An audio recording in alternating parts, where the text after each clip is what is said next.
Ashley Banfield here. I want to wish you terrific luck with your podcast. What was that called again? That podcast, what was that called again? You are officially 0%. Oh my God. KRZLE. Yeah. Charles.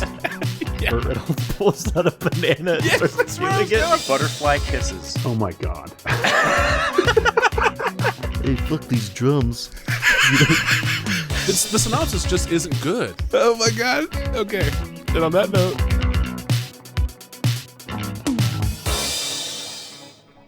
Welcome, everyone, to another episode of What Was That Called Again? My name is Thomas.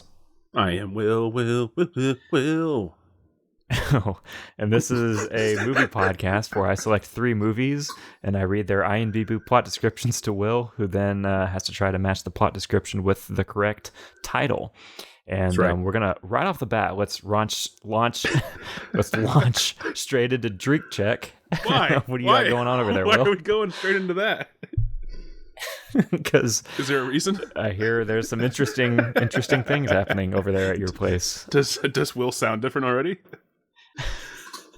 Go ahead. You go ahead and kick us off. What's the drink? What are we calling this again? Drink time?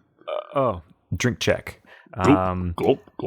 I'm banging one out, as the kids probably don't say. I'm slamming a Blue Raz Bang energy drink. Banging the Blue Raz, as they say. Old saying there.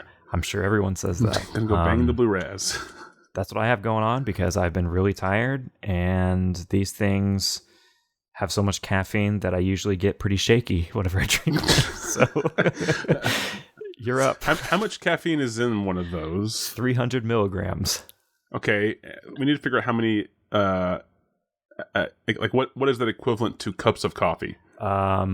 I think the standard cup of coffee that they usually go by whenever they're factoring stuff like that is like 90 milligrams. Okay, so how many times does 90 go in 300? Like 3, 7, 6. Wait, 90 milligrams into the 300 thing. It'd be like 3.5 cups of coffee or something. No, because that's only 18. That's only 20. Yeah, it would be 3. You're right. I'm clearly. Yeah. So tell us what you're working on. Wait. There, why? Why? Is there a reason? Okay. Yeah. So I had. You claim to be tired, but you're like on a night schedule. So this is actually your prime hours. After I ate, I'm pretty okay now. Yeah, I'm all right. Yeah, but that's what I'm saying. It's like this is like you saying you're tired, and this is actually whenever you're usually awake. This For is like everyone at home, it's like 12:30 in the a.m. Eastern. right now.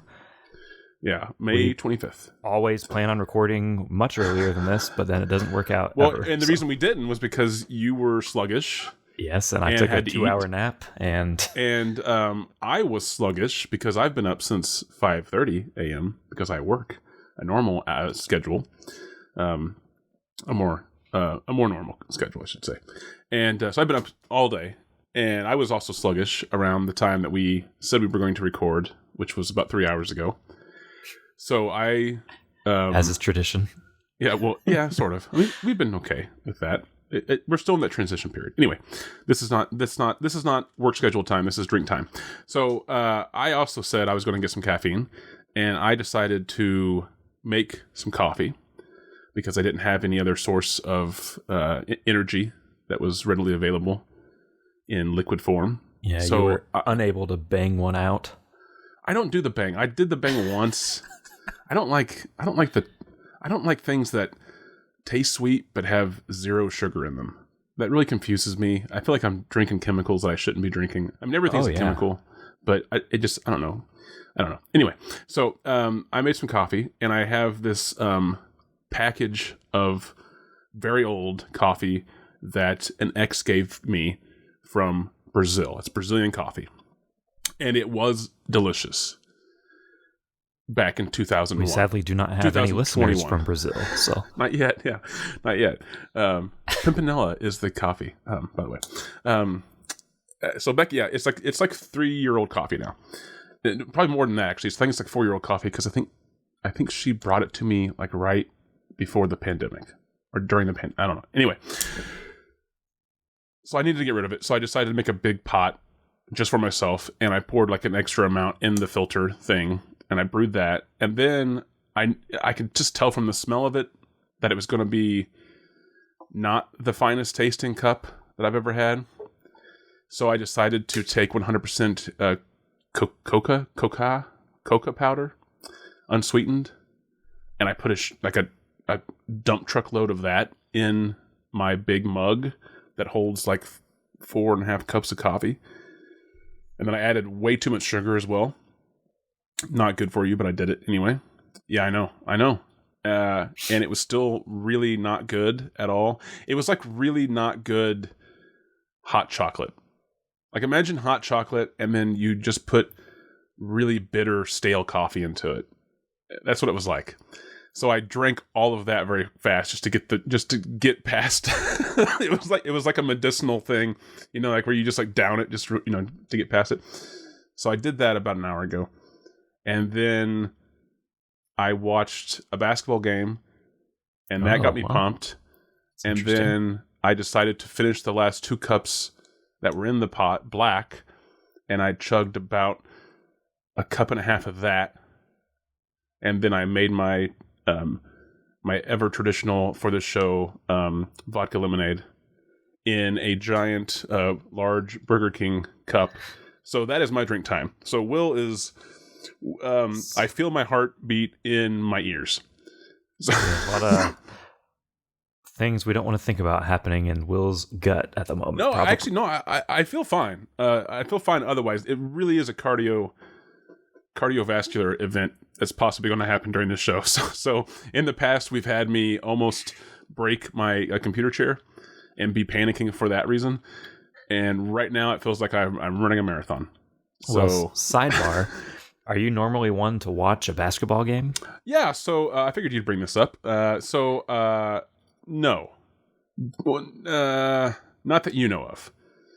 So you have a secret basketball life? Secret life that I don't tell you. You break out your basketball jersey from the closet. Yeah, man. So it's out in the open. I don't know why I've hid this from you. Okay, so I used to be a videographer for basketball, for college basketball. Yeah. And I absolutely loved that job. I was on the floor, under the goal. It was amazing. It was high action, high intensity, fast paced, all those words that mean the same thing. And I loved it.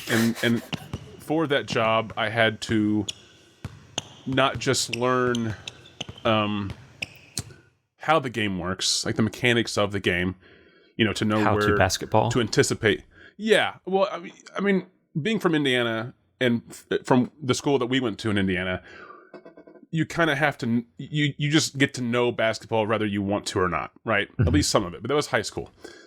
And even if you hated it, like I did, you still get to know some of the terminology and some of the kind of general whatever of the game. Okay. So for college, for that level, I had to learn that. And then I also had to be able to anticipate things with the camera. And then I also had to make sure that I was getting awesome shots for the crowd, because they would literally use my shit on the Jumbotron. So it kind of, without me wanting it, but I also didn't resist it either. But without me wanting it, I began to really enjoy the game. So I actually got really into college basketball. Not hardcore. I don't know stats or anything, right? And I don't have a favorite team. Mm-hmm. I mentioned that to people and they're like, oh, who do you like? I'm like, I don't know. I just like to watch it happen. I'm the guy who's I go to air quotes the home team game to cheer for the home team. And I end up also cheering whenever the other team does something awesome. And then going oh shit. Oops, sorry. I didn't mean to cheer for them. So yeah, that was several years ago though. Right. And then I got out of it just because of life. And then I got back into it recently. And then now, yeah, people say, oh, you're on the Caitlin Clark thing. It's yeah, sort of. But it's also I just like the fact that Indiana has a decent game, a decent team, potentially, again. And the Pacers aren't doing too bad.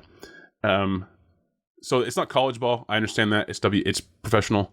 But women's professional basketball is so much more enjoyable for me than men's. I don't watch any of the men's. Anyway, this is not a sports podcast. Yeah, we this can. is a movie podcast. Yeah, we'll get into. So what was that sports called again, or some shit? Yeah, at some what was point. that sport again? Well, I also watched a sporting event last weekend. Ooh, But sports talk. for all intents and purposes, we're not going to get into that this moment, I suppose. We'll save that for the next episode of Sports Talk. Yeah, what was that sport? That was Drink Check, everybody. Our beloved segment. It started off as Drink Check, and then we got into Will's history of being a videographer for sports. Yes, and his secret basketball life. My secret life as a basketball enjoyer. So I do have 3 movies for this week ready to go. Awesome. And are they sports related? It's 3 films. Not this time. Okay. Although that would be a good one. I should be hilarious do 3 if that's sports what movies at some point. This is going to be good, I think. Hopefully. I'm really interested to hear, I think, mainly your reaction to these plot descriptions. I think they're all really interesting sounding. I have seen one of the 3 movies we're going to be going over today. Okay.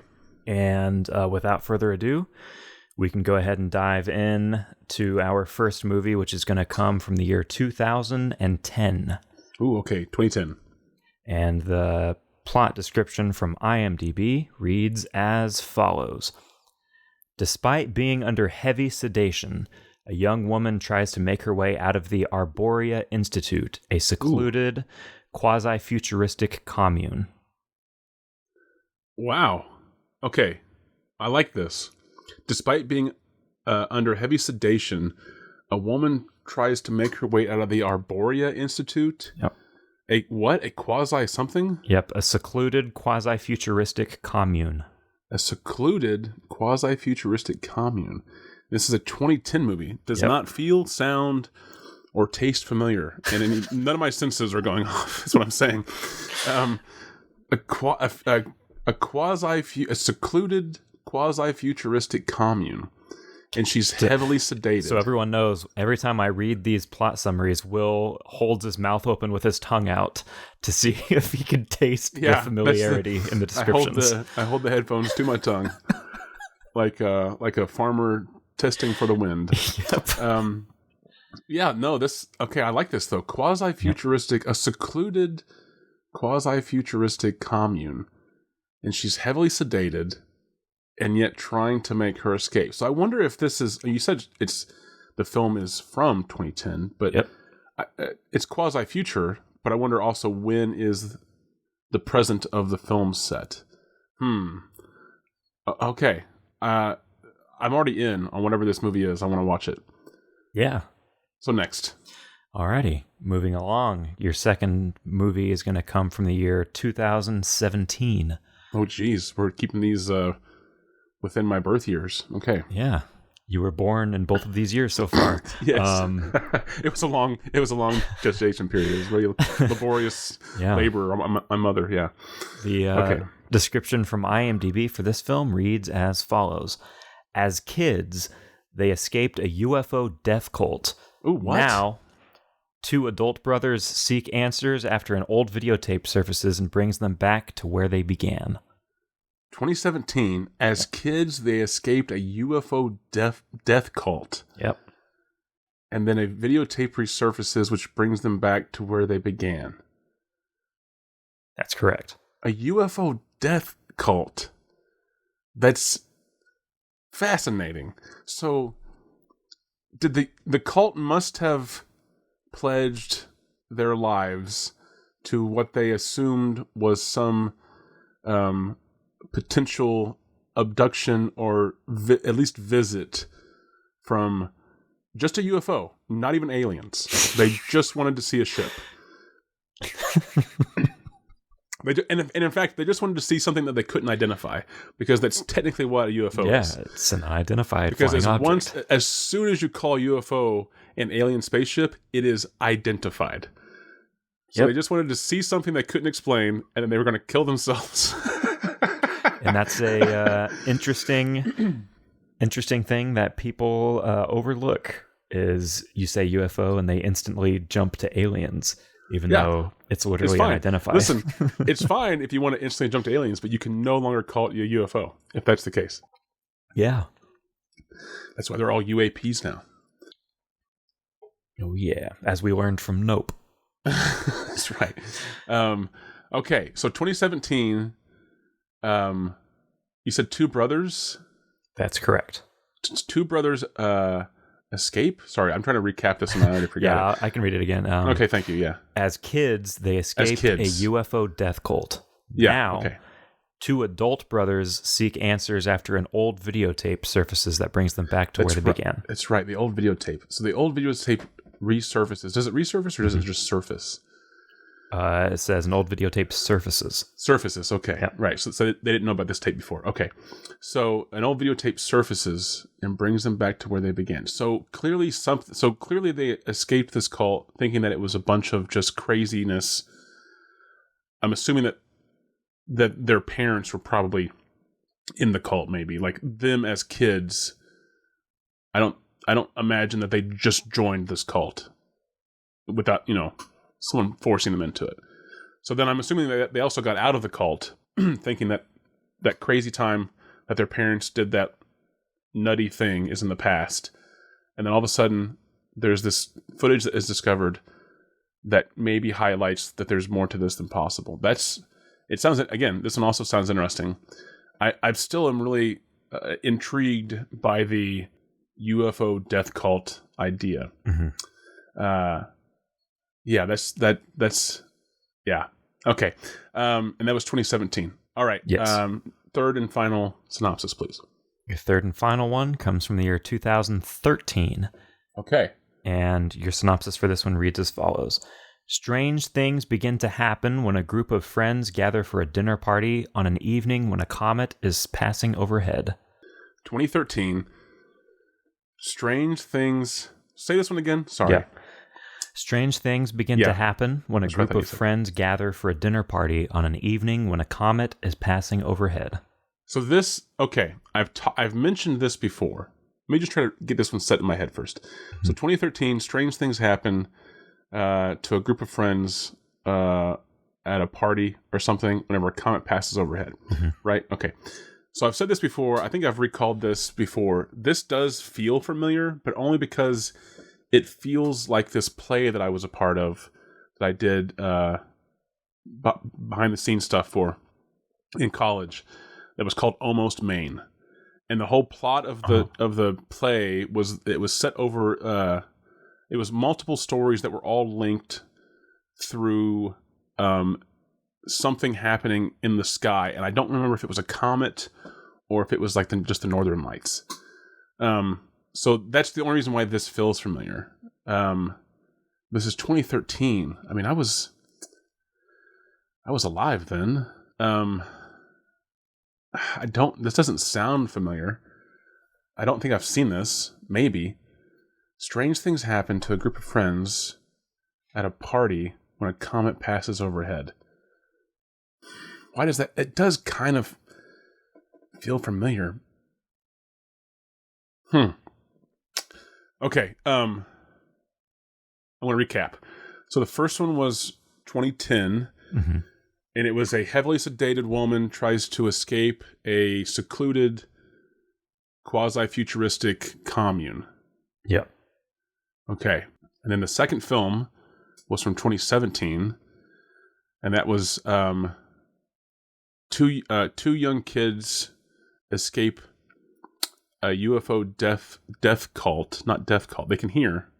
But they all are dead now. Yes. So the two kids escape a UFO death cult, and as adult brothers, they are brought back to this after a videotape is surfaced that links to this event. Mm-hmm. I worded that differently, but that's the idea. Yes. And then the last one is 2013, and it is a group of friends. Strange things happen to a group of friends at a party as a comet passes overhead. Yes. Close enough. Okay. Yep. Okay, so these all have ties to, like, this all feels slightly in the realm of sci-fi. Yeah. Okay. Okay, I'm curious what the titles are going to be, because these are all 2000s. Yep.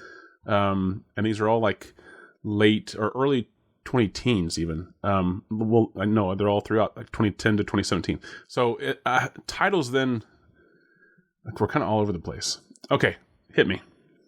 Okay, your first title is going to be Coherence.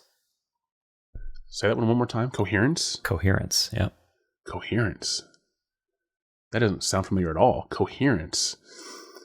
It's just, I reacted as if it was gross. I was like, why would you title your movie that? Coherence. Oh man, Coherence. Which of these synopsis was the grossest sounding?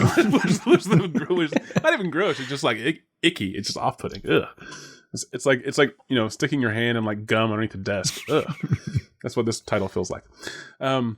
Coherence. I mean, I guess to be coherent is to be like able to comprehend, I guess, in sort of a sense. So maybe it has something to do with the heavily sedated woman. Maybe it has something to do with the UFO called. That's weird. I don't know. This is weird. I don't like this title at all. Okay, Coherence. Next one, please. We'll come back to Coherence. All right. We'll make sure the filmmakers hear this episode. Yeah. You can No, just cut out their titles. Just cut out for the poster. Ugh. Your second title today is going to be The Endless. Ooh, I like this though. The Endless. The Endless. What does that feel like? The Endless. So that it doesn't feel like it would fit with the UFO. Oh, maybe it would. Damn it. I hate whenever I start to think a thought and then I immediately find a way to talk myself out of it. It happens at least once an episode. Oh, at least, yeah. Because I was going to say, it doesn't feel like it would fit the UFO death cult, but the Endless maybe does, because they thought that maybe this would be like an eternal life thing if they gave themselves over to whatever race was supposedly coming to visit them. It was the Endless, right? The Endless. Yep. Okay. Does it fit with the... Because I was immediately already going to go towards the escaping, being sedated and escaping the secluded quasi-futuristic commune. Like it was like this endless struggle to get, because she's sedated, two, it's secluded. So even if she does get out, it's going to feel like it takes forever to get anywhere else. And then quasi-futuristic, I don't know how that fits in. But anyway, that's what's going to go originally, and then I talked myself into the UFO death cult. So I don't feel like that fits with the comet and the group of friends and strange events. What was the first title again? Coherence. Coherence, that's right. Ugh. So coherence, and then The Endless. Okay, third title, please. All right, your final title to work off of this week is going to be Beyond the Black Rainbow. Oh gosh, I love that. Okay, Beyond the Black Rainbow. That's metal as hell. Beyond the Black Rainbow. What is the Black Rainbow? Is that a term for? Is that a term for like a comet's tail? Because that happens at night. Or is Black Rainbow like the name of the death cult? I don't feel like it fits with the heavily sedated woman trying to make an escape from a quasi-futuristic secluded commune. Beyond the Black Rainbow, and then you have The Endless, and then you have the icky Coherence. Okay, so again, I think Coherence feels like it fits most with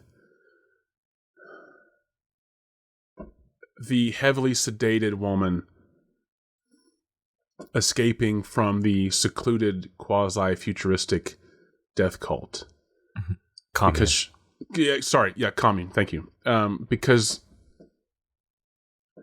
becoming coherent is, I'm assuming, is what she kind of does, not only throughout the film but also in the very beginning. Coming out of full sedation into just heavily sedated, right? Mm-hmm.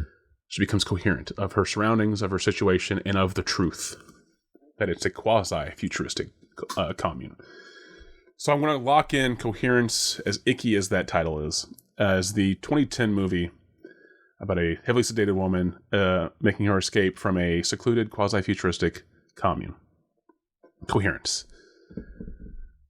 That leaves... Man, is the Black Rainbow... Is it beyond... Yes, Beyond the Black Rainbow and the Endless. The Endless. The Endless. The Endless. Man. Beyond the Black Rainbow. Beyond the Black... I just can't... I'm trying to, like, in my head, picture... What is the Black Rainbow? And then... Is beyond... where we are now, like we're past it, or is beyond where we want to be? Beyond the Black Rainbow. The Endless, though. The Endless. Damn it. I'm torn.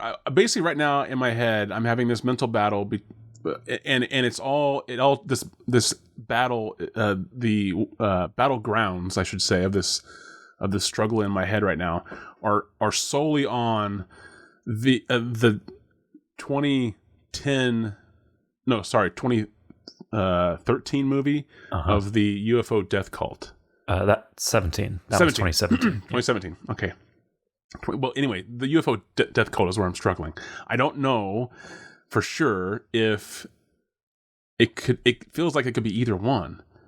The Endless, because that's kind of what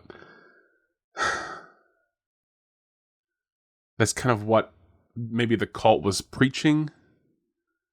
That's what cults do, right? Everlasting life or whatever. If you do this for this. Or is it Beyond the Black Rainbow? Man, I'm really struggling with that one. Okay, so this is like the biggest struggle. Yeah, it really is because I really also, and I can't figure out why. Like, if I go with the Endless for being the UFO death cult, I can't figure out why Beyond the Black Rainbow would be about the group of friends, weird things happening at a party, comet overhead. I don't know why that would be that. And if I go with Beyond the Black Rainbow for the UFO death cult, then I don't know why the Endless would be that. And I'm not really I shouldn't say that. I am the most, and that is with an asterisk saying not really at all, but I'm the most confident that Coherence goes with the heavily sedated woman. So I don't feel like changing that one. So I will just say, you know how I hate just like flipping a coin or whatever, but I feel like I got to kind of do that. So I'm going to say that.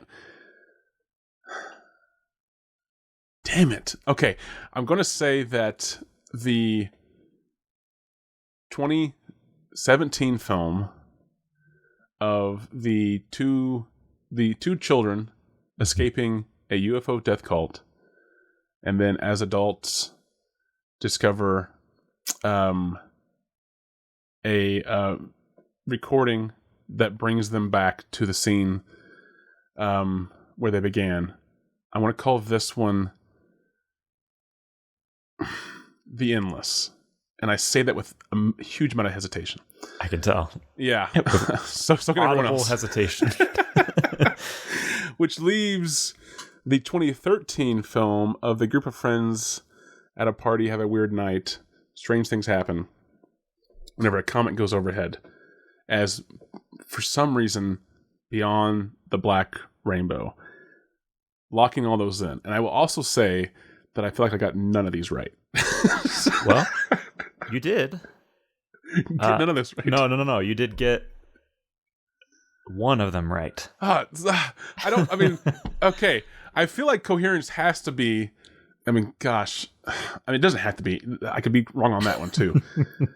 Beyond the Black Rainbow. Okay, so let's try to reanalyze the first one, because maybe I'm just overconfident with that coherence thing. I guess like the Black Rainbow could be the name of the quasi-futuristic secluded commune. It's the Arborea Institute. Oh, that's right. So maybe so it already has a name. Shit. Well, good. Okay. Then, thank you for that. It's in the description. Because I would have literally just talked myself out of that. Yeah, the Arborea Institute. That's right. Well, maybe the Arborea Institute was running some kind of program or some kind of experiment on this young woman or ageless person. And the reason they heavily sedated her was to do experiments. And she was young, as I said. Yeah. And they called this program Black Rainbow.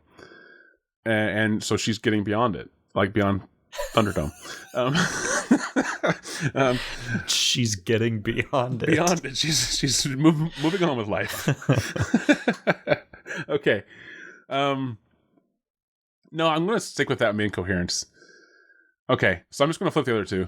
So the 2017 film of the two kids in the UFO death cult and finding a footage that brings them back to that, I will call Beyond the Black Rainbow. For reasons that maybe, again, the cult was called the Black Rainbow.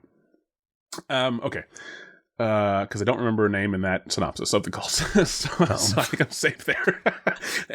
And that means the 2013 film of the group of friends at a party, strange things happen as a comet goes overhead, will be called The Endless.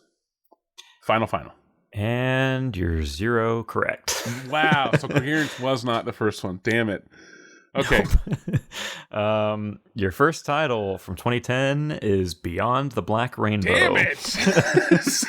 I literally almost had that, and then you fucking corrected me. Yes, because if they didn't say that in the synopsis, I would not have. But because it specifically says out of the Arborea Institute, I was like, I can correct him because it says it in the fucking description I read. But also, it wasn't a correction. It wasn't even a correction. It was really you just saying facts, and I took that as like, oh, well, it can't be that then. Yeah, which is a reasonable thing to think. Yeah.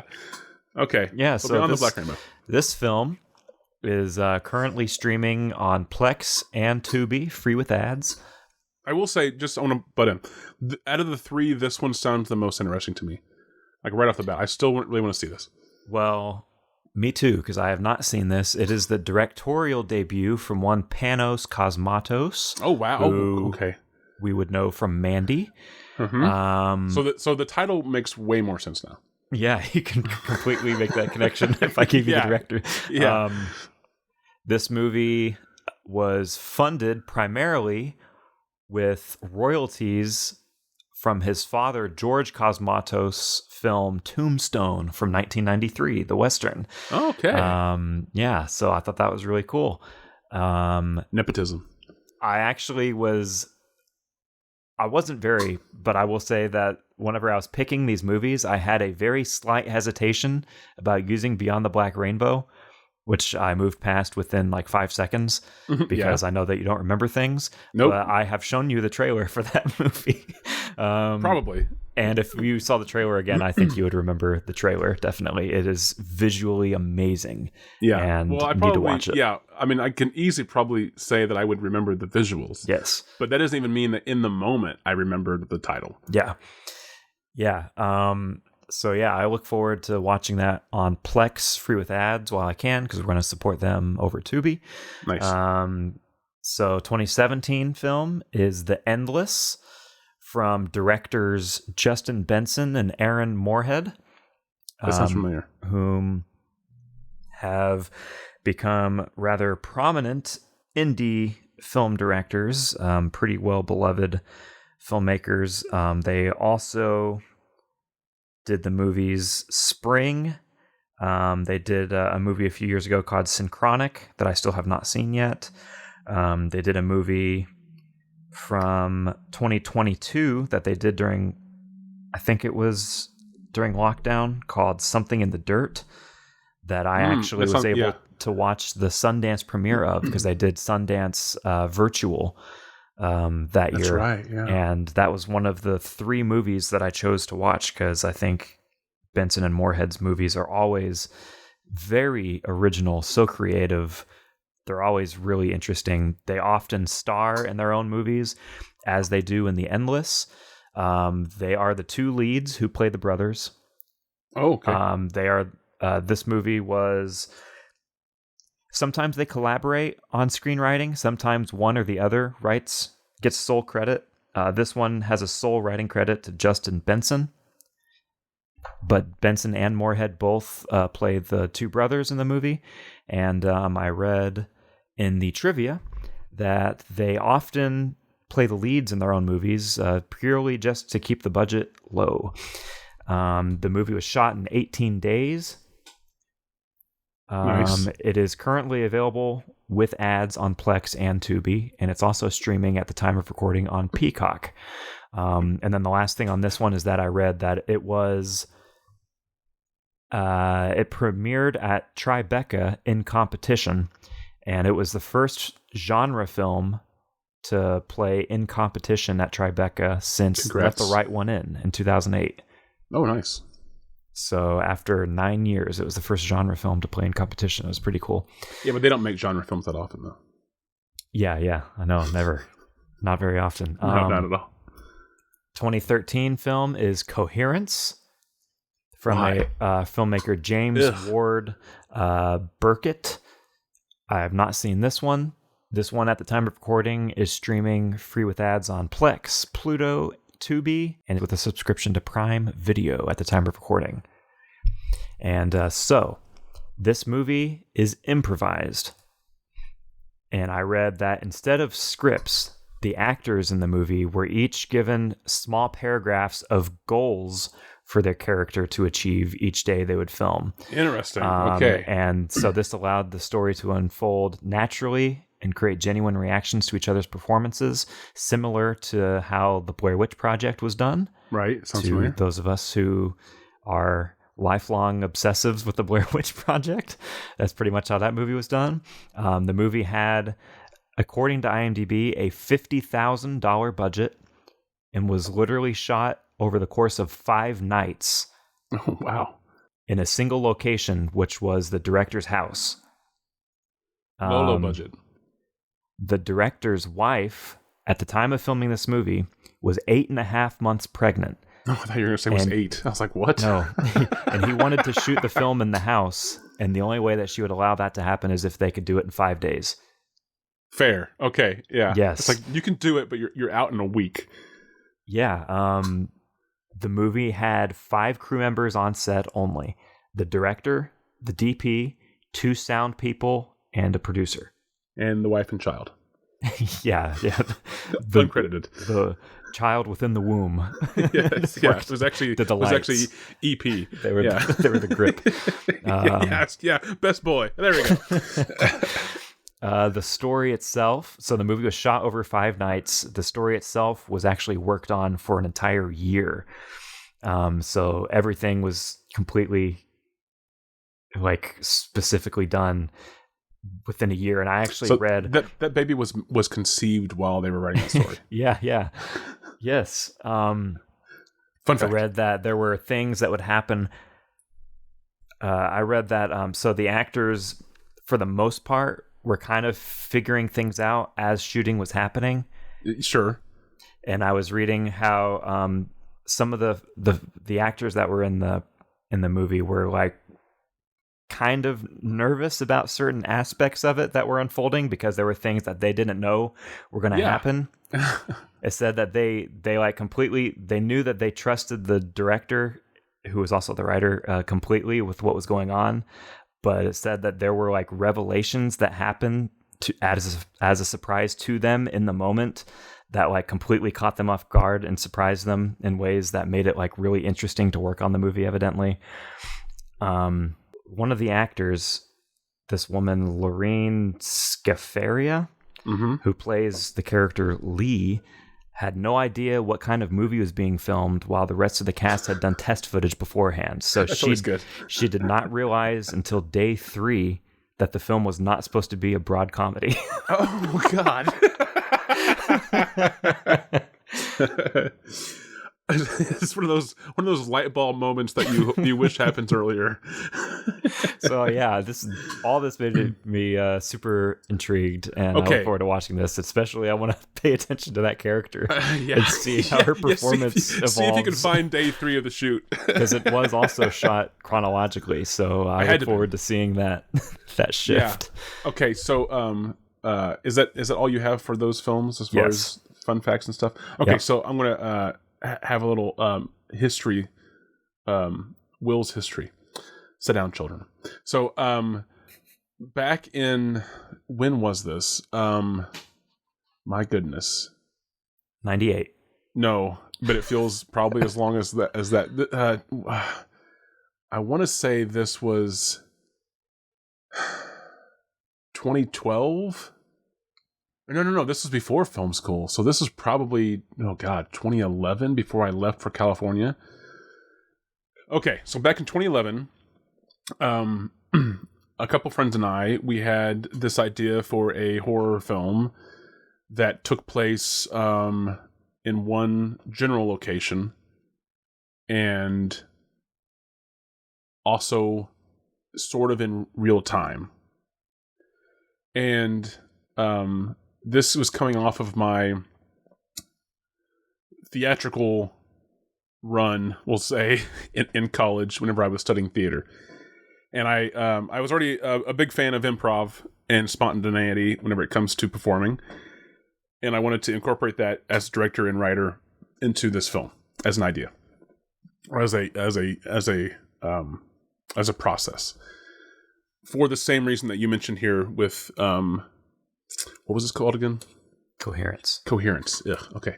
Coherence. And that the idea is that you want there to be a potential for natural, like a natural feeling. Okay. So I have issues with this. Because I think we only get to see when this works. You bring up the Blair Witch Project. Amazing example of this working. You have to not only have complete trust in your production staff, the director, the producers, the writer, sometimes the same person, but you also have to have really good skills as an actor to be able to set aside any doubts and just do the thing, right?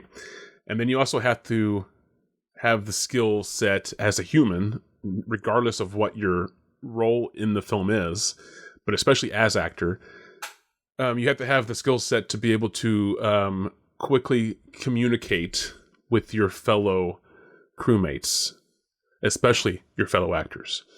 And I don't mean just communicate as in like talking. I mean like being able to make those characters feel as though they've known each other for longer than they just met off camera, right?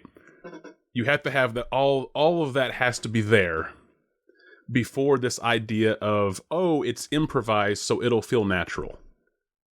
Because yes, you can just lay stepping stones down, but if those elements aren't in play, and if they don't also all come together at once, and also aren't all like really good on their own, then your stepping stones are too far apart and you're just going to fall flat. Now that is also natural. That's what we forget. Is that sometimes you're in a conversation with brand new people at a party and the conversation falls flat. And that's because no one's written that conversation for you. So it becomes very awkward and it doesn't go anywhere and it becomes very boring and then it just dies. And that can be natural, but that is not what you want to see on film, right? You want to see a fully developed world and story and things like that. So I sometimes have issue with this idea of, it was done, or, we should do it. We should improvise it and just put stepping stones down because it'll be amazing. It'll be more real. It's like, yeah, but sometimes you don't want real. So going back to the film that I attempted to make, because that's what happened. I was not in film school yet. I had had very little experience making anything, let alone what I was about to try to do. I cast people who had almost no experience with improv, let alone even scripted material on camera. Also, the story was mostly developed, but it was the parts that were not developed were still in my head, and I could not effectively communicate, which is the job of the director. So it was also natural. The thing the thing fell flat on its face like an awkward conversation in a party with people you don't know. So it's very tough. So I like the idea of like setting out to do that, but I think as you and I, as film fans, and I don't just mean me and you, but like we hear that a movie attempted that, and we go like, oh, this is amazing. Like, this is better than writing the movie because they did it this way. And it's like, sometimes, no, that is not true. We only know of the successes, and that makes this method seem incredible. And it is. Like, it is incredible. But so is, like, writing every single fucking motion and syllable to feel real, right? And we have more proof of the failures of writing than we do the failures of an improv script, because you probably don't ever get to see the failures of an improv script because they just trash those movies right away. So already this film sounds great. Again, a la the Blair Witch Project, because clearly it at least made it to a final cut. Right? Like, they at least made it to the point where they're like, yeah, this is decent. So that's cool. It is very hard. I can go more into my attempt at this in maybe in another segment or another episode, but it is very challenging. You have to have a lot of things go exactly right. And those things have to exist before, like, all the talent in the people, all of the ability to communicate effectively. The story has to be fleshed out. So the fact that they did this in 5 days, that makes sense. Honestly, because you had to have spent the year getting to that point. Yep. And then by the time that you're ready to say action, it is just boom, boom, boom, boom, boom, boom, boom, we're done. So it does not seem amazing that they did it in 5 days. It's just amazing that they did it. The 5 days part makes sense because they literally had to have a year of getting ready for it. Now you throw in the idea that, like, one of the actors didn't even know it until day 3. Well, you know, that is kind of amazing, right? That's also very risky. The fact that, like, one actor thought they were doing a comedy, and then was all of a sudden like, oh shit, no wonder no one's laughing. like that's a real big, a gulp. I also love the idea that the director let them go with that, presumably, and didn't tell them like, "Hey, you're kind of playing this a little." Yeah, but that's the thing great. is that but that's also what you have to do, because as soon as you start to instill a more focused direction, it then negates the effort of it being natural, right? So, like, if your whole goal was for it to be natural, and the actor assumes a certain character type or lane or mentality, whatever that is, that's what you have to then go with. And that is truly improv. That is clearly yes-anding the situation. It might not be going the way that you wanted to. You hope that it does self-correct, which sounds like it did, thankfully, and that it wasn't on like day 5. It was, day 3 is still, out of a 5-day shoot, day 3 is still pretty close to the end. But you also can't come in and say, oh, actually do this, because then everything that was decided upon before that becomes null. See, so kudos to the director for shutting up. And just letting the actor, and you're just, I'm sure at the whole time he's just like, oh, I hope they get it. Because that as soon as you come in and say, actually it's this, all of the work that you just did may as well just be erased. Because the entire time that character is then going to be in the mindset of, oh, I fucked up, or oh, I shouldn't have done that, or oh, but clearly the actor realized something, made the correction, and then naturally adjusted back on the course that the director was hoping they would have been on from the beginning. So that's awesome. I mean, that's truly great. So I definitely want to see this, even though the title still gives me the icks. I don't know why you would call it this, but yeah. So that's awesome. And it's also a really good setting for somebody to have thought that it was a comedy the whole time. Well, for 3 days worth, because it is just a dinner party among friends. So it's even It's with out of the context. person thinking that it's a comedy, being, according to IMDb, not a comedy, that performance of thinking it's a comedy in that setting still works. Like that presumably would still work great for the setting of a friends at dinner party situation. Which I think also goes to say, and this is running long. I apologize for going on a tangent here, but that also says something to the idea of this being as natural as possible, right? So we go back to the comparison of the Blair Witch Project. Clearly, even without a hardline script, those actors knew that they were coming into something that had a certain tone. Right, and maybe they didn't know exactly what the goal of that film was until the end, or maybe they didn't know what certain things were going to be until they happened. But they still had an idea that we're in the woods and it's dark all the time. This clearly isn't a rom-com, right? So there was still like a lane that project was in, where this sounds like it truly was. As stripped down, bare bones, take this where you want it, at least in the beginning. And like I said, for it to hopefully find, we don't know, I guess, until we maybe hear from the director in the commentaries, if there are any, but for it to seemingly sound like it found the lane that he wanted it to find in the end, that's great. Because like I said, a lot of things have to come together for that to happen. A lot of things, trust me, because my failed attempt, and my attempt failed on like day 3 of the shoot, and we were also going to do it in 7 days. And halfway through, I realized quickly that it wasn't going to happen the way we wanted it to, and we were running out of time, and we decided to not do it. And then the whole idea got scrapped and got rewritten as something else, and it never shall exist in the form that it was in. So yeah. Well, fun fact about this James Ward Burkett, who wrote and directed this movie, which I didn't look up before. This guy, so this Coherence is the only feature movie that he has directed to date. He has, aside from screenplay / story by on this, he has a story by credit on Rango, the Gore Verbinski animated.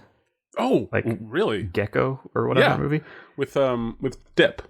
Yes, and he also has credits as storyboard artist on Baby Driver, The Amazing Spider-Man 2, Rango, 3 Pirates of the Caribbean movies. Interesting. Mouse Hunt, production illustrator on Mouse Hunt. So clearly, this guy, and I don't know if he just stopped directing because he didn't want to do it anymore, or if he just hasn't been able to find work in what he wants to do. But it definitely sounds like he's really good at communicating or taking ideas from just the thought into something visual for other people to understand. And that's what, again, that's really important for projects like the Blair Witch Project, like this. It's a huge risk. And again, like it sounds like, oh, because it worked, that this must be more impressive or more difficult than movies that are written. No. I think movies that are written, you take Tarantino, for instance, right? And there's plenty of other examples, but that just feel completely real. And then you learn that everything that you see and hear was conceptualized on paper before it happened. It did not just spontaneously happen in the ether and then was caught on film. It was planned to do that. Now, there are instances where that didn't happen, sure. But for a whole film to be that way, yes, it's a huge risk, but as all filmmaking is, it's a huge risk. But I'm saying this with hesitation because I don't want to sound like I'm discrediting the efforts of the production team or the cast or crew. But a lot more of it is luck. That things just have to be there because you chose to not plan them. And again, I don't want to like make it sound like, oh, they just got lucky. No, it also was really fucking hard work too. You had to have the talent. You had to have the skill set. You had to have all that stuff there to make this work. But it is also a little bit more reliant on just rolling the dice and just hoping that, you know, your actor gets it by day 3 and not day 6. You know? So even though the title, like I said, the title gives me the icks, I now kind of want to watch this one more than the first one that I've already forgot the title of. So Beyond the Black Rainbow was the first one. And this one was Coherence. And then Coherence. On top of what you just said, which obviously isn't diminishing the work of the movie like you just reiterated, you get kind of what you were going back to what you were saying before about the like, oh, you hear all these things about, oh, they just improvised the whole movie and look how great it was. It's and magic. Yeah. This article on the director on IMDb on his page on the like related news section where it has like recent news featuring like where he's mentioned or whatever. The first thing that comes up 6 days ago is an article titled "The most mind-bending sci-fi movie of 2010s was made on a shoestring budget with no crew or script." It just makes it fucking sound like and it says in the first paragraph, like, it's possible to make a good sci-fi movie on a shoestring. Just call your friends to play the main roles. Like, no, that's literally not word for word what it says. I know, but it's like, listen. Okay, so and we have to wrap this up because I'm sure you're already going to have to cut this down. And but maybe whatever. Yeah. Sorry, listeners. This one's a long episode. But just to finalize this before I go on to trying to rank these things. Every film that you see, regardless of quality, is an absolute miracle. The fact that it fucking exists, no matter how shitty it is, no matter how big the budget was, no matter how small the cast is, doesn't matter. It's a goddamn miracle. Yep. But I think a lot of times there's this almost fetish type mindset on films that are conceived with little to no planning as being, and again, yes, it's awesome. It's awesome that this worked. But I hate the idea that like they try to take away, and by they I mean the people who wrote that article only, right? Because there's a lot of people who understand this. The year of like specifically like working on the story and planning and everything else. Right, exactly. Yeah. They just make it sound like they just turned on cameras and then did it. Yeah, and you that invited was awesome. your friends over and you rolled the cameras and then you made a great sci-fi movie out of it. And it's like they only look at that part of it and they don't, and it takes away from this project's year-long efforts to make this work. And then it also diminishes the absolute miracles that are performed by pre-production crews that plan every single thing that happens. But yeah, I want to see this movie. Yeah, me too. I want to know more about this movie. But I want to rank all 3 of these movies now. Yes. So this is gonna be hard. Way to flip it back. Right, try segue. Okay. Whew. Catch my breath after that. Okay, so we have 20. I'm just going to remind myself the titles here. 2010 was Beyond the Black Rainbow. Correct. 2017 was the ending. Wait, what year did you say the first one? The first one was 2010. I don't know if that's what you said. I did say that. I think. And 2017 is The Endless. The Endless, and then 2013 is Coherence. Correct. Okay. And the first movie, I can't remember who you said. I don't think anyone of note. Well, yeah, because you just said that the director for the Coherence movie didn't really do anything else. He was just like pre-production. As far as director. Yeah. He's directed, it looked like maybe a couple TV shows and shorts. But the first film has a director of note. Yeah. And also a stylistic approach of note. And then the middle director team, it sounded like, has some things of note, but not much. Okay. Among our film community crowd, from like the Twitters and whatnot, they're Moorhead and Benson are like very highly regarded among like the indie film crowd and such. But the indie film, okay, but those are also the guys who rate the guys and gals and the peoples. Yep. That rate more. Okay.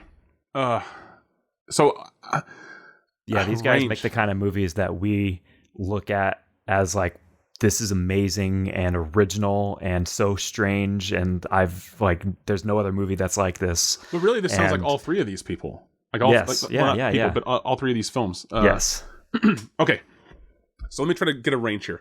I feel like these are all fairly high for what this show's known for, at least. So I'm going to say that the range is maybe high 6s to high 7s. I mean, I could be way off on that. I'm going to say that it's within a point. It's within a solid point, a whole point, but between like middle to high 6 to middle to high 7. I will also say that. What was it again? It was Coherence? Yeah. Coherence? Yeah. I'm going to rank last. Okay. Just because it probably just isn't watched very much compared to the other two. And also because maybe it isn't as polished as the other two for some people. So Coherence is third. I'm going to say that... this is tough. I'm going to say that was it The Endless? The Endless, yeah. The Endless, I will say I'm going to say The Endless is I think I'm going to regret this. The Endless is just behind Beyond the Black Rainbow. So Beyond the Black Rainbow, The Endless, and then Coherence third. Final answer. All right. And you are completely backwards. No, fuck. So the lowest one with a 5.9 is Beyond the Black Rainbow. Oh, wow. Okay. The middle one, as you had correct, is The Endless with a 6.5. Okay. And the highest rated is Coherence with a 7.2. Interesting. I'm glad to hear that the really small budget... just invite your friends over and make a good sci-fi movie. Yeah, that's cool. Yeah, yes. Again, we have to move on, but I'm going to linger on this a little more. I just wonder how this is actually weighted. The rating. Are people rating Coherence a little bit higher because they're taking into account how it was produced? And are they also rating lower, underrating, I guess is appropriate, Beyond the Black Rainbow because of What's-His-Face's other films? Mm-hmm. So I wonder if there's some bias all around here. It's the internet. Bias doesn't exist. I understand. Okay, moving on. Let's go to our favorite segments now. Yes, so I do have a quote, but first... Ooh. I do have a tagline that I've pulled. Oh, shit. And tagline. Being 2010s movies, we don't have these fun posters that have just mainly taglines and then a tag and then like a tiny title on the bottom. Yeah. So there is actually a tagline section on the IMDb page. Facts. And I have pulled the tagline for this movie from the tagline section. And so I'm going to read you this tagline and then see if you know which movie this tagline goes to. So this may or may not even have been used in marketing. It it was just submitted to IMDb and in relation IMDb was to the movie somehow. happy to accept it. Yeah. I mean, I guess did you try to find evidence that this was used? It is on the poster. Yes. Okay. Thank you. I'm looking at it right now. Okay. Above the title. Okay, but no one uses posters anymore either. I mean, like, when was the last time you, like, in the last 20 years, that you actually looked at a poster and was intrigued by it? Sad. Poster art has gone to the wayside, and I hate that because there's so much talent there. Moving on. Will keeps going on tangents because he has like 800 milligrams of caffeine in him. So, okay, tagline me. All right, your tagline reads as follows. Quote, rearrange your brain. Oh, God. End quote. Rearrange your brain. Rearrange your brain. And this is on the poster artwork above the title. Rearrange your brain. I mean, okay. I'm just going to go first. The first thing that called out to me, rearrange your brain. I can't even remember. We talked so much about coherence. I can't even remember. It was about the comet. That's right. So yeah. So the first thing that reached out to me was Beyond the Black Rainbow. Mm-hmm. It feels like there was some kind of neurological thing going on there. It's a quasi-futuristic commune. She was sedated for some reason. So I'm going to go with Beyond the Black Rainbow. And you are wrong. It is on the poster for Coherence. Motherfuck. Okay. Which is very intriguing. This movie is just surprising me all around. Yes. Okay. All right. And then rearrange your brain. And there's a comet. Okay. Yep. Done in 5 days. It was improvised. It wasn't a comedy. Okay. Yeah, so that's awesome. I have not seen that movie, and I'm very intrigued too. That's the poster artwork. You're showing me the poster, and it is a mirror image of a female character looking at herself on a tilt. Yep. And one of the images of herself that she's looking at is upside down in a spiral yin-yang sort of sense. And the title is also mirrored at the top and bottom of the poster. Okay, cool. So there's something. So I wonder if this comet is like a like an interdimensional shift type thing. Okay. Anyway, moving on. It's interesting to ponder on. Is it our favorite segment now? Yes, it is time for quote time. All right, and so this is where I have gone to the trouble of going to the IMDb page for one of the movies, and I pulled a quote directly from the quote section. So this is written on IMDb from a user, presumably who had submitted it. And now I'm going to read it, and Will's going to try to guess which movie this quote belongs to. And you're going to give it to me in a character of your choosing that may or may not be from the film, because you may or may not have seen this. Correct. And this is going to be our longest quote I've used to date. Oh, wow. Is this one person? Yes, this is one person, one monologue. So semi-monologue here. And your quote reads as follows, directly from IMDb. You look tired today. It's easy to become disillusioned when you don't know who you are or what you are. I know who I am. That's what gives me my confidence and my power. And I know who you are too, Elena. I can guide you towards that achievement to find your inner strength and your inner power. We all have other forms, and your inner self needs another to complete it. I can help you do that. You just have to let me in. Jesus. Okay. And scene. Yep. Wow. So immediately, again, it felt like Beyond the Black Rainbow, because it to me, I was picturing like a scene where maybe some leader or a higher up in this quasi-futuristic commune is talking to the person who was sedated. But again, that's what I felt initially. But taking into consideration the poster, the weird title, the weird synopsis now of a comet, and possibly like some other like dimension of people, and the fact that there are two of someone, a female, on the poster looking at each other. I just have to go against what I feel, which is I feel like this is the Beyond the Black Rainbow, and I'm going to have to go with Coherence. Okay. And I say that with a question mark. Yeah, and you should go with your feeling because it's from Beyond the Black Rainbow. Oh, damn it. Okay. All right. Yeah, so I think actually I'm gonna butt in on our creative segment, and I do I partially as a way to kind of kind of get in and out of the creative segment in a reasonable time. I think we should just try to honest prediction, because I do want to watch it and will watch it. What do we think coherence?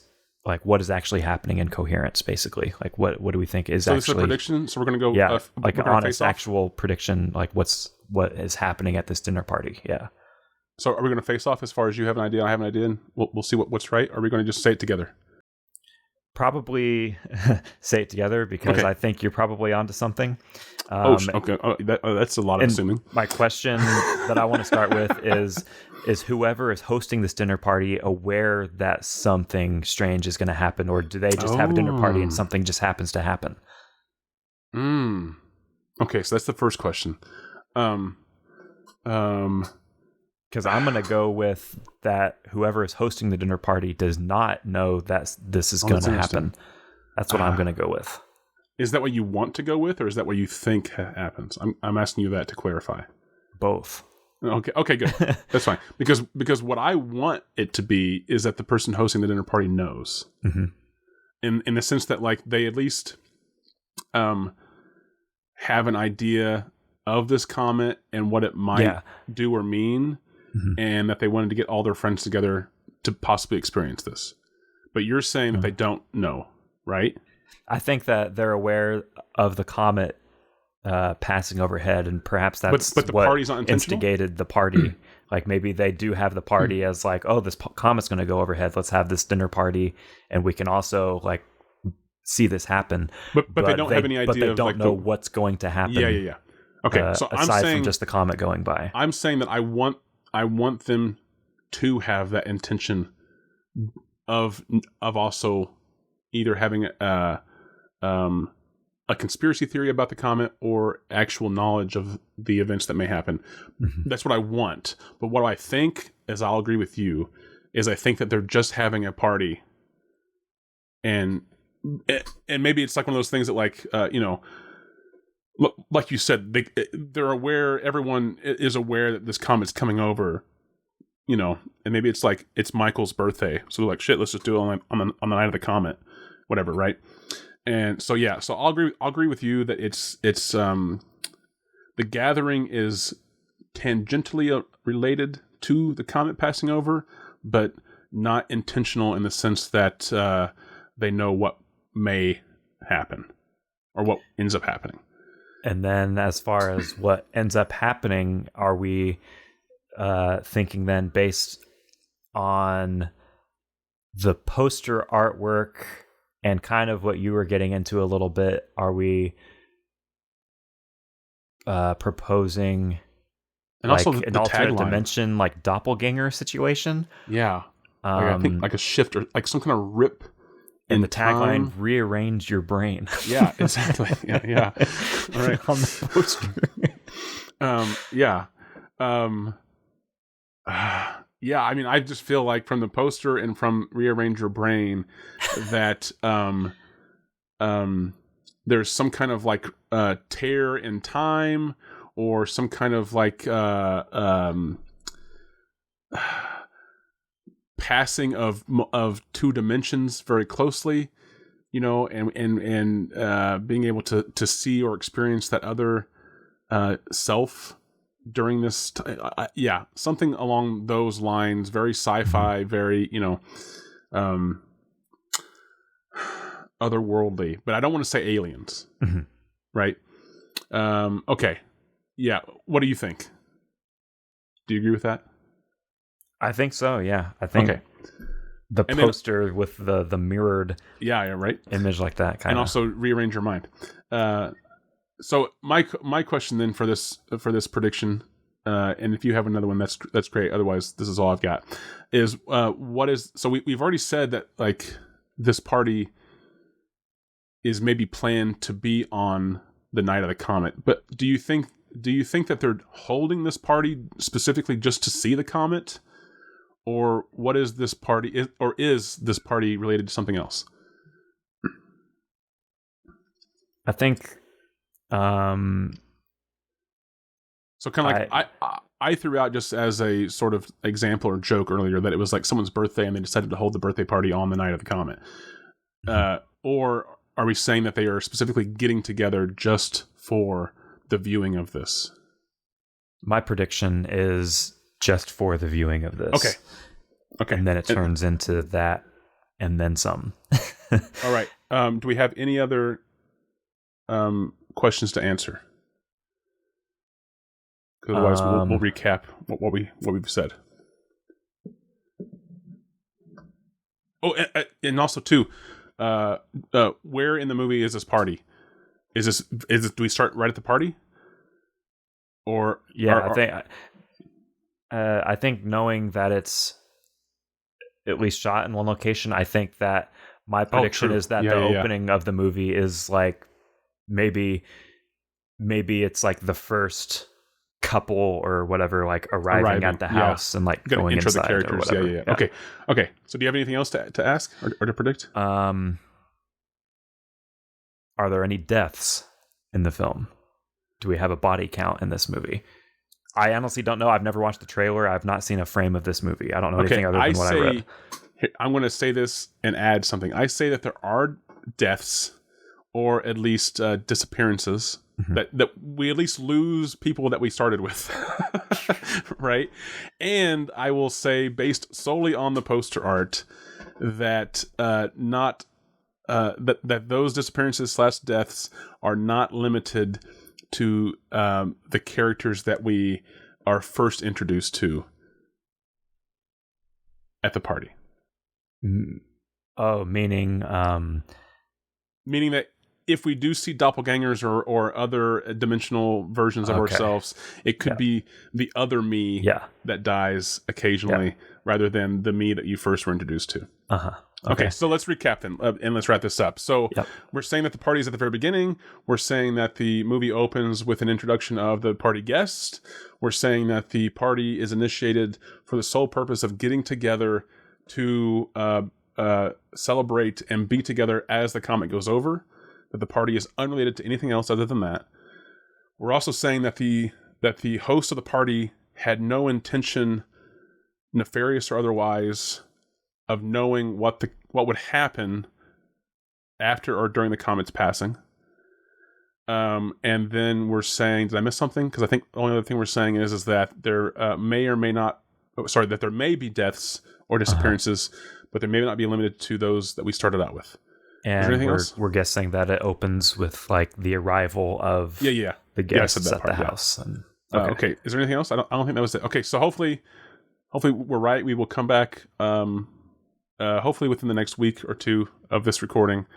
Yeah, the next time you hear us. I'm literally going to watch it right now after we're done. Right now? Okay, well then next week you will hear if we were correct. Yep. All right. What was that called again?